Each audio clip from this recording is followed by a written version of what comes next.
Hello students, DMA guest paper में आप सभी का बहुत बहुत स्वागत है। और आज हम लोग एक और क्वेश्चन की वीडियो सॉल्यूशन के साथ है आपके साथ। क्वेश्चन क्या है जी? Find arc length of the curve x का पावर 2/3 प्लस y का power 2/3 is equal to a का पावर 2/3। आपको बहुत अच्छे से आप सबको पता होगा कि ये एक एस्ट्रॉयड का इक्वेशन दिया हुआ है। एस्ट्रॉयड जिस तरीके से आपको सभी को पता होगा कि जिस तरीके से अगर कहीं ऐसा लिखा हो रहा है कि x square plus y square is equal to a square लिखा रहा है, तो हम लोग बहुत अच्छे से इससे फैमिलियर है कि ये एक सर्कल को रिप्रेजेंट करता है जिसका सेंटर ऑरिजिन पे हो। यही ना हम लोग जानते हैं जिसका रेडियस क्या है, a है। ठीक उसी तरीके से यहाँ पे जो ग्राफ है आप इसके बारे में भी जान रहे हैं। जब हम लोग कर्व ट्रेसिंग के चैप्टर पढ़ रहे थे तो वहां पे मैंने बताया था कि this is known as astroid. इसका ग्राफ क्या होता है? Within the circle. अगर सर्कल एक रेडियस जिसका a है उसी के अंदर में सेम कोऑर्डिनेट सेम पॉइंट पर कट करने वाला उसी के अंदर में जो ग्राफ बनता है उसी को हम लोग बोलते हैं एस्ट्रॉयड। एस्ट्रॉयड का ग्राफ कुछ इस तरीके से जो व्हाइट वाला बनाई गई है। तो हमें ग्राफ तो पता ही और पॉइंट जो कट कर रहा है वो भी पता है मुझे। यहाँ a0 minus a0 0 minus a, यहाँ 0 कॉमा a, सारी चीजें पता है। मुझे क्या निकालना? आर्क लेंथ निकालना। आर्क लेंथ मतलब जिस तरीके से सर्कल का आर्क लेंथ क्या होता है? आर्क लेंथ मतलब पेरीमीटर, किनारे का पूरा का लेंथ। तो 2 पाई आर होता है इसका। रेडियस अगर r है तब रेडियस a है तो 2 पाई a हो जाएगा। तो इसका लेंथ मुझे निकालना है। अब कैसे निकलेगा? तो सबसे पहले हम ये लिख रहे हैं the asteroid is shown in figure. Question जरा ध्यान सुनिएगा कि find arc length of the curve this. अच्छा, फाइंड पेरीमीटर ऐसे भी और करके बोल देगा आपसे कि फाइंड पेरीमीटर या फाइंड आर्क लेंथ, एक ही चीज है दोनों, तो ध्यान रखना इस बात का। तो अब आइए कि हम सबसे पहले बोले the asteroid is shown in figure. Asteroid के ब्रैकेट में इक्वेशन भी लिख देंगे तो कोई दिक्कत नहीं है। अब हम इसका लेंथ निकालें तो अब एक चीज का ध्यान दीजिएगा, यहाँ पे जो ग्राफ बन रहा है ना वो बोथ एक्सिस के वर्ड सिमेट्रिकल है। तो हम क्या करेंगे जी? हम सिर्फ यहां से यहां तक ही आर्क का लेंथ निकालेंगे और इसको 4 से गुना कर देंगे। क्यों? क्योंकि अब अगर ए को लेंथ निकाल लेंगे यहां से यहां तक तो वैसा ही 4 जगह है ना, 1 2 3 4, तो 4 से गुना कर देंगे। और आपको बहुत अच्छे से पता है कि यहाँ पे x कितना है। अगर हम बात करें तो यहाँ पे x मतलब ग्राफ कहाँ से शुरू हो रहा है, तो यहाँ पे x कितना है? तो यहाँ पे x जो है वो 0 है। कहाँ पे खत्म हो रहा है? ये ग्राफ कहाँ तक जा रहा है? तो यहाँ पे x इक्वल टू a तक जा रहा है। तो आपको फॉर्मूला याद होना चाहिए था कार्टेशियन कर्व में किस तरीके से हम लोग लेंथ पता करते हैं। तो आइए आगे बढ़ते हैं। हम सबसे पहले लिख रहे हैं equation of curve is x का पावर 2/3 प्लस y का पावर 2/3 इक्वल टू a का पावर 2/3। रिलेशन नंबर 1 हमने कह दिया। नेक्स्ट आगे बढ़ रहा है differentiating 1 with respect to x we get. अब ऐसा क्यों कर रहे हैं? क्योंकि हमने फॉर्मूला पढ़ा है। हमें आप सबको याद होगा कि हमने ये फॉर्मूला पढ़ा था कि अगर मान लीजिए कोई कर्व इस तरीके से है, यहाँ पे मान लीजिए x इक्वल टू a है और यहाँ पे x इक्वल टू मान लीजिए b है। आपको ये a से b तक का ये लेंथ चाहिए, आर्क का, कर्व के आर्क का लेंथ चाहिए a से b तक का। तो क्या होता था फॉर्मूला? इंटीग्रेशन a से b under root 1 plus dr by dx sorry dy by dx का होल स्क्वायर। क्योंकि यहाँ पर अगर जो कर्व जो टच कर रहा है, यहाँ पे जो कर्व है अगर वो y है तो dy बाई dx का होल स्क्वायर और फिर dx। ये जो इंटीग्रल होता था यही इंटीग्रल उसके यहाँ से यहाँ तक के लेंथ को बताता था।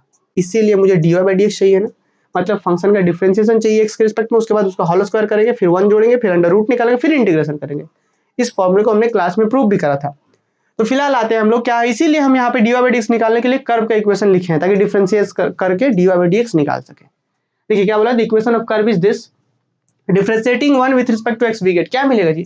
x का पावर 2/3 इसका डिफरेंशिएशन करेंगे तो क्या होगा? 2/3 आगे पावर आगे और फिर x का पावर जो पहले 2/3 था उसमें से 1 घटेगा। तो 2/3 में से पावर में से 1 घटाएंगे तो पता है कितना आंसर आएगा? क्या हो जाएगा? 3 यहाँ पे एलसीएम और 2 में से क्या 3 एकम 3, तो फाइनली कितना? -1/3। तो देखिए 2/3 आगे x का पावर -1/3 हो गया, प्लस फिर y में करेंगे तो y का पावर 2/3 2/3 आगे y का पावर -1/3 हो जाएगा, घट के 1। और फिर y तो है x के रिस्पेक्ट में कर रहे थे ना, तो फिर देना होगा चैन रूल से dy बाई dx होगा। और यहाँ पे a स्क्वायर a का पावर 2/3 तो उधर हो गया 0। नेक्स्ट आ जाइए, अब हम यहाँ पे एक स्टेप और कर रहे हैं कि इस 2/3 को देखिए जरा ध्यान से। 2/3 यहाँ से और यहाँ से कॉमन होकर के क्या हो गया है? उधर चला गया, 0 के साथ हो गया खत्म। 2/3 कॉमन होकर के 0 के साथ चलेगा तो खत्म होगा। बचा क्या अब अपने पास? अब अपने पास बचा है y के पावर -1/3 dy बाई dx और x का पावर -1/3।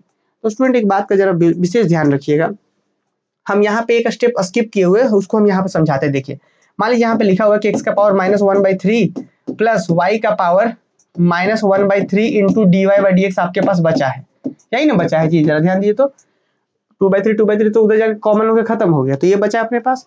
अगर हम इस चीज को उधर भेज दें, इधर से इसको हटा करके उधर भेज दें तो क्या आएगा? इधर आएगा अपने पास इधर अपने पास पहले से 0 था तो अब इधर ये वाला माइनस होगा, माइनस एक्स का पावर -1/3। कैसे हुआ समझे? इधर में x का पावर में क्या था, इधर में x का पावर में -1/3 प्लस में था इधर में, तो उधर जाएगा तो माइनस होगा। ऊपर के साइन से कोई फर्क हमें नहीं पड़ने जा रहा है। हाँ, ऊपर के साइन से ये जरूर है, ऊपर में नेगेटिव है तो वो नीचे में जाके पॉजिटिव हो जाएगा। मतलब इसको अगर हटाना है आपको तो माइनस तो रहेगा ही रहेगा, वो उसको अगर नीचे भेजना तो लिख दीजिए 1/x का पावर 1/3। कैसे किए हम, फिर से सुनिए, x का पावर -1/3 इधर था, तो जब इसको उधर भेजेगा तो क्या होगा, नेगेटिव में जाएगा तो नेगेटिव में गया, और लेकिन ये -1/3 तो रहेगा ही, तो उस -1/3 को ऊपर से जब नीचे भेज देंगे तो क्या होगा, x का पावर 1 प्लस बाई ये हो जाएगा। और ठीक इसी तरीके से जब ये वाला उधर जाएगा, आप सबको बहुत अच्छे से पता है कि ये वाला जैसे ही, अब तो इधर गुना में ना बचा है, अब इधर ये इंटू में बचा है इसके साथ, और इंटू वाला जाता है तो क्या होता है, डिवाइड में जाता है। मतलब ये चीज जाएगा यहाँ पे, यहाँ से जब इसको हटाएंगे आप, इसको जब यहाँ से हटाएंगे तो वो यहाँ नीचे में ही आएगा, डिवाइड में आएगा, क्या y का पावर -1/3 यहाँ पे आएगा। और आपको पता है नीचे में माइनस है, तो इसको जब ऊपर भेजेंगे आप, नीचे वाला नीचे में नेगेटिव है तो ऊपर भेजेंगे तो क्या होगा, तो y का पावर ऊपर में होगा 1/3 प्लस का, नीचे में माइनस है तो ऊपर। अब देखिए इस y का पावर 1/3 और x का पावर 1/3 है, तो फाइनली अगर देखें दोनों का 1/3 पावर में है तो क्या लिख सकते हैं कि dy/dx बराबर -y/x का होल का पावर 1/3। तो आपने देखा है डिफरेंशिएशन किस तरीके से स्किप किया गया है, तो ये आप एग्जाम में कर सकते हैं, आप ये अंडरस्टूड भी है चीजें, क्लियर ना, तो ध्यान रखना है। तो यहाँ पे किस तरीके से स्किप किया गया है इस बात को कि y दोनों का पावर 1/3, तो हमने लिखा है कि dy/dx इक्वल टू -y/x का whole power 1/3। This is relation number 2। ठीक है यहाँ तक, चलिए जी। अब ये जरूरत क्यों पड़ रहा है, अब इसको स्क्वायर करना है मुझे, तो अब हम क्या कर लेते हैं स्क्वायर, तो dy/dx का होल स्क्वायर करेंगे तो इधर भी क्या होगा, स्क्वायर इस माइनस पर भी स्क्वायर होगा और इस पूरे पर भी स्क्वायर होगा, तो माइनस पे होगा तो वो तो खत्म हो जाएगा, इस पे जो स्क्वायर होगा तो क्या होगा, किसी का अगर पावर हम करते हैं, पावर करते हैं 2 तो क्या होगा, पावर का पावर मल्टीप्लाई, मतलब 1/3 इंटू 2 तो क्या हो जाएगा, दिस इज का पावर 2/3, मतलब y का पावर भी 2/3, x का पावर भी 2/3। ये हो गया, और मैंने फॉर्मूला क्या बताया था, फॉर्मूला तो ये होता है, तो हमने ये चीज निकाल लिया अंदर में। अब क्या करते हैं जी, 1 भी ऐड कर लेते हैं, फिर बाद में सिर्फ लास्ट में इंटीग्रेशन रहेगा अपने। तो हम क्या करते हैं 1 इधर भी ऐड करते हैं, तो 1 इधर ऐड करेंगे तो इधर भी करना होगा, तो हमने ऐड करा 1 प्लस dy/dx का होल स्क्वायर, तो इधर भी करना होगा 1 प्लस y का पावर 2/3 बाई x का पावर 2/3। ठीक है, अब देखिए यहाँ पे एलसीएम तो आप सबको पता ही है, यहाँ कुछ नहीं है तो क्या है, नीचे 1 है, अब एलसीएम लेंगे तो x का पावर 2/3 आ जाएगा एलसीएम।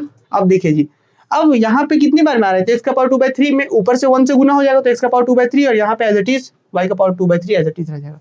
ये तो भिन्न का जोड़ सब लोग जान ही रहे होंगे कि 1 के टेबल में ये कितनी बार में आ रहा है, उतना ही बार में, तो उतना ही से ऊपर में गुना होगा 1 से, तो x का पावर 2/3 रहेगा।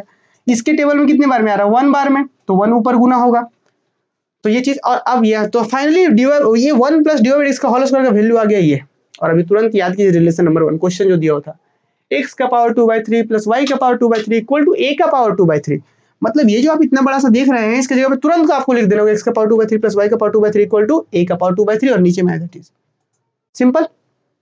तो dy1 प्लस dy/dx का होल स्क्वायर का वैल्यू कितना सिंपल हो गया, a का पावर 2/3 बाई x का पावर 2/3। तो नेक्स्ट वही लिखेंगे कि now the entire length of the astroid का जो पूरा लेंथ होगा वो होगा 4 into length of arc A B. इसका कुछ नाम हम देना है, तो यहाँ पे लीजिए ये O हो गया, ये A हो गया और ये B हो गया। तो हम बोलेंगे क्या कि इंटायर लेंथ अगर निकालना तो लिखेंगे 4 into arc length of A B. तो फाइनली वही चीज लिखा हुआ है यहाँ पे कि 4 into length of the curve in first quadrant, के फर्स्ट क्वाड्रेंट में जितना कर्व है उसका लेंथ को 4 से गुना कर देंगे तो निकल जाएगा। कैसे निकलेगा जी, तो 4 इंटू 0 से a under root 1 plus dy/dx का होल स्क्वायर dx, है ना फॉर्मूला था। तो अब देखिए नेक्स्ट आइए 4 एज इट इज, 0 से a एज इट इज, ये इस चीज का वैल्यू हम निकाल के रखे हैं तुरंत अभी पहले। क्या निकाले थे, a का पावर 2/3 बाई x का पावर 2/3। क्लियर।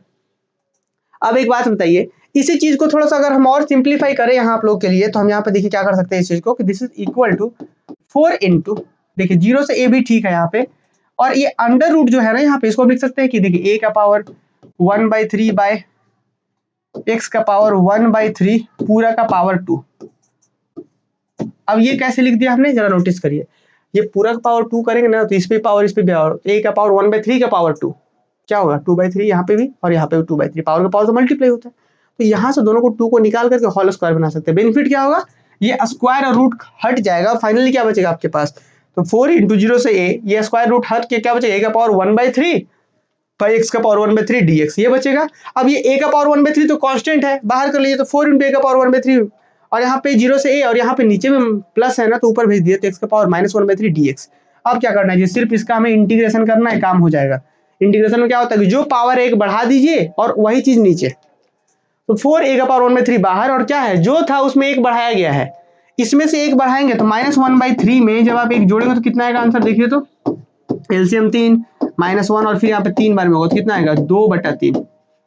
इसमें बढ़ाएंगे तो 2/3 आ जाएगा, इसमें बढ़ाएंगे आप तो क्या आ जाएगा यहाँ पे x⁴ 2/3 और नीचे में वही 2/3 और 0 से a लिमिट है, 0 से a लिमिट है। तो नेक्स्ट है 4 × a⁴ ठीक है, और इसमें 2/3 को ऊपर भेजेंगे, सॉल्व करेंगे तो 3/2 और अपर लिमिट पुट करिए a⁴ लोअर लिमिट तो पुट करेंगे नहीं क्योंकि 0 है, खत्म कर देगा वो, तो अपर लिमिट a⁴ अब एक चीज नोटिस करिए स्टूडेंट, ये इसके साथ गया, ये इसके साथ 2 बार में गया, ठीक।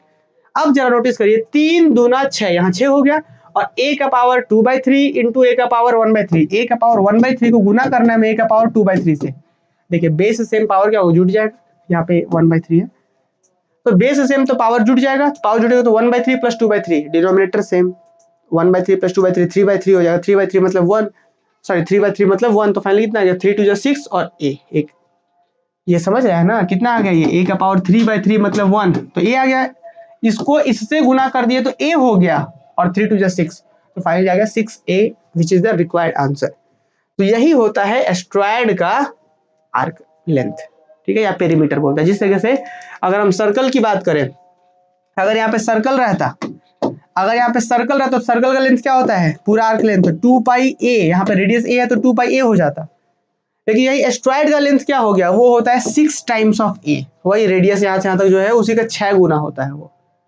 है ना। तो उम्मीद है ये बातें सब लोग समझ पाए होंगे, और इस क्लास में फिलहाल इतना ही, बाकी आप अपने अगले सेमेस्टर की क्लासेस के लिए हमारे साथ जुड़ सकते हैं, है ना। चलिए मिलते हैं हम लोग किसी अगले क्लास में अगले क्वेश्चन के साथ।